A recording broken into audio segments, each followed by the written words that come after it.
Hello అండి అందరికీ, నేను మీ శిరీష. ఈరోజైతే గుత్తి క్యాప్సికమ్ కర్రీ అయితే ప్రిపేర్ చేసుకుంటున్నాను. ఇక్కడైతే మార్కెట్లో చిన్ని గుత్తి క్యాప్సికమ్లు అయితే అమ్ముతున్నారు. నేను క్యాప్సికమ్ ఆలుగడ్డ కర్రీ అయితే ప్రిపేర్ చేశాను, కానీ ఈ గుత్తి క్యాప్సికమ్ కర్రీ ప్రిపేర్ చేద్దామని తీసుకొచ్చాను. నాకు చాలా బాగా అనిపించింది. కిలో 60 అంట, సర్లే అని తీసుకొచ్చాను. ఇప్పుడైతే ఈ క్యాప్సికమ్ని శుభ్రంగా కడిగేసుకొని కొద్దిగా ఆయిల్ వేసుకొని దీంట్లో అయితే ఫ్రై చేసుకోవాలండి. ఫ్రై చేసుకొని దీన్ని పక్కన పెట్టేసుకోవాలి. మంచిగా కలిపేసుకొని ఇదైతే ఒక చిల్లులు పడతాయి అన్నమాట, ఎందుకంటే వాటర్తో కడిగేసుకుంటాం కాబట్టి దీంట్లో అయితే కొంచెం జాగ్రత్తగా దీన్ని తిప్పుకోవాలి. తర్వాత ప్లేట్ అయినా మూత పెట్టేసుకొని ఇంకో స్టవ్ మీద అయితే పెట్టుకోవాలి. గుత్తి క్యాప్సికమ్ చాలా టేస్టీగా ఉంటుంది. ఇప్పుడైతే ఇంకో కడాయి తీసుకొని మసాలా అయితే ప్రిపేర్ చేసుకోవాలండి. తర్వాత ధనియాలు, దాల్చిన చెక్కలు, తర్వాత తాలింపు గింజలు అంటే పచ్చిశనగపప్పు, జీలకర్ర ఇవైతే వేసేసుకోవాలి. నెక్స్ట్ అయితే అలక్కాయ కూడా 2 అయితే వేసుకున్నాను. తర్వాత పల్లీలు కొద్దిగా వేసేసుకోవాలి. ఇవన్నీ వేసుకున్న తర్వాత కొద్దిగా పచ్చివైనా ఎండు అయినా ఇదైతే నేను కొబ్బరికాయ తీసుకున్నాను. దీన్ని మంచిగా ఫ్రై చేసుకున్నాను. నేను మర్చిపోయాను జాపత్రి అవి వేయడం, అవి పక్కన పెట్టాను, కానీ మా బాబు హడావుడిలో పెట్టి నేను మర్చిపోయినాను. తర్వాత మిక్సీ పట్టే టైంకి వేసుకోవచ్చు. ఇప్పుడైతే దీన్ని మంచిగా ఫ్రై చేసుకోవాలండి. లైట్గా మరి మాడిపోకుండా ఇలా అయితే ఫ్రై చేసుకుంటున్నాను. తర్వాత పక్కన పెట్టేసుకోవాలి. ఇదే కడాయిలో కొద్దిగా ఆయిల్ వేసేసుకొని టమాటా, తర్వాత ఆనియన్స్ అయితే ఒక్కొక్కటి అయితే కట్ చేసుకొని వేసేసుకుంటున్నాను. 4-5 పచ్చిమిరపకాయలు కూడా కడిగేసుకొని శుభ్రంగా అయితే వేసేసుకోవాలి. దీన్ని కూడా మంచిగా అంటే ఫ్రై చేసుకోవాలండి. టమాటాలు 2, ఆనియన్స్ 1 పెద్దది అన్నమాట. మసాలా ప్రిపేర్ చేసుకోవడానికి ఇది ఉండాలి కాబట్టి నేనైతే ఇలా దీన్ని కూడా ఫ్రై చేసుకొని పక్కన పెట్టేసుకుంటున్నాను. ఇప్పుడైతే నేను మర్చిపోయాను చెప్పాను కాబట్టి జాపత్రి ఇదైతే వేసేసుకుంటున్నాను. దీన్ని మంచిగా ఫైన్ పేస్ట్ లాగా గ్రైండ్ చేసుకోవాలి. తర్వాత స్టవ్ ఆఫ్ చేసుకొని ఇది చల్లారించుకున్న తర్వాతనే టమాటా, ఆనియన్స్ ఇది కూడా వేసేసుకోవాలి. దీన్ని కూడా మంచిగా పేస్ట్ అయితే చేసుకోవాలండి.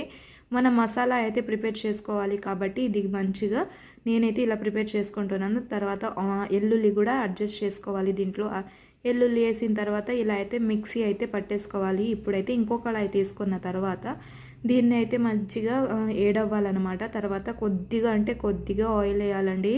నేను ఎక్కువ ఆయిల్ అయితే యూజ్ చేయను. దీంట్లో అయితే నేను ఆయిల్ వేసిన తర్వాత ఇలాంటి మనం ఏమి వేసుకోకుండా కొద్దిగా కరివేపాకు టేస్ట్ కోసం ఇప్పుడైతే మిక్సీ పట్టేసుకున్నాం కాబట్టి ఇది కూడా యాడ్ చేసుకోవాలి. మస్తు ఉంటుంది, ఒకసారి మీరు కూడా ట్రై చేయండి.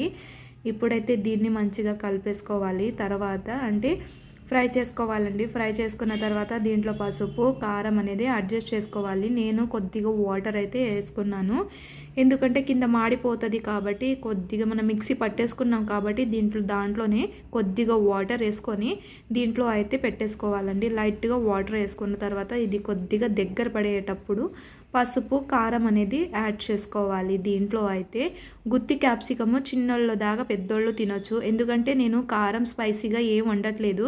దీంట్లో చింతపులుసు వేస్తే ఇంకా టేస్టీగా ఉంటుందండి. నేనైతే కొద్దిగా వేసేసుకుంటున్నాను చింతపులుసు, సూపర్గా ఉంటుందన్నమాట. ఇది కూడా కొద్దిసేపు ఉడికిన 5 మినిట్స్ కుక్ చేసుకోవాలి దీన్ని. తర్వాత పసుపు, కారం అనేది ఉప్పు అడ్జస్ట్ చేసుకోవాలి. ఉప్పు అయితే టేస్ట్కి తగ్గట్టు అడ్జస్ట్ చేసుకోవాలి. ఎప్పుడైనా సరే ఫైనల్గానే ఉప్పు వేస్తేనే టేస్ట్ సరిపోతుంది ఉప్పు అయితే. ఇప్పుడైతే దీన్ని కూడా 10 మినిట్స్ దాకా కుక్ చేసుకోవాలండి. కుక్ చేసుకున్న తర్వాతనే ఇప్పుడైతే గుత్తి క్యాప్సికము ఫ్రై చేసుకున్నాను. నేను ఫస్ట్ అయితే మనకు చూపించాను కదా, ఇలా అయితే లైట్గా ఫ్రై చేసుకున్నాను. ఎందుకంటే తర్వాత దీంట్లో కూడా పెడతాం కాబట్టి బాగా ఉడికిపోతుంది, అందుకే దీంట్లో అయితే ఇప్పుడు పెట్టేసుకుంటున్నాను. దీన్ని మంచిగా 10 to 15 మినిట్స్ అయితే కుక్ చేసుకోవాలండి. గుత్తి క్యాప్సికాన్ని కుక్ చేసుకుంటే టేస్ట్ బాగుంటుంది, దీంట్లో అన్నీ పడతాయి కాబట్టి. చెప్పడం మర్చిపోయాను మీకు, గుత్తి క్యాప్సికాన్ని మధ్యలో అయితే కట్ చేసుకోవాలండి. అది నేను మీకు చెప్పడం మర్చిపోయాను. కట్ చేసుకుంటే లోపల అన్నీ మంచిగా పడతాయి అన్నమాట. అది చెప్పలేదు నేను, సారీనే. ఇప్పుడైతే మంచిగా కుక్ చేసుకుంటున్నాను. కుక్ అవుతుంది, ఒకసారి మీరు కూడా ట్రై చేయండి. టేస్టీగా అసలు గుత్తి క్యాప్సికము సూపర్ అండి.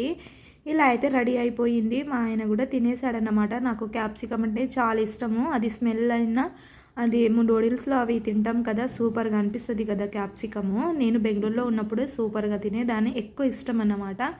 అంత టేస్టీగా ఉంది. ఈ క్యాప్సికాన్ని కొద్దిగా నోట్లో వేసుకొని ఒక ముద్ద తిన్నాక ఎంత బాగుంటుందో, అసలు సూపర్గా ఉంటుంది నిజంగా చెప్పాలంటే.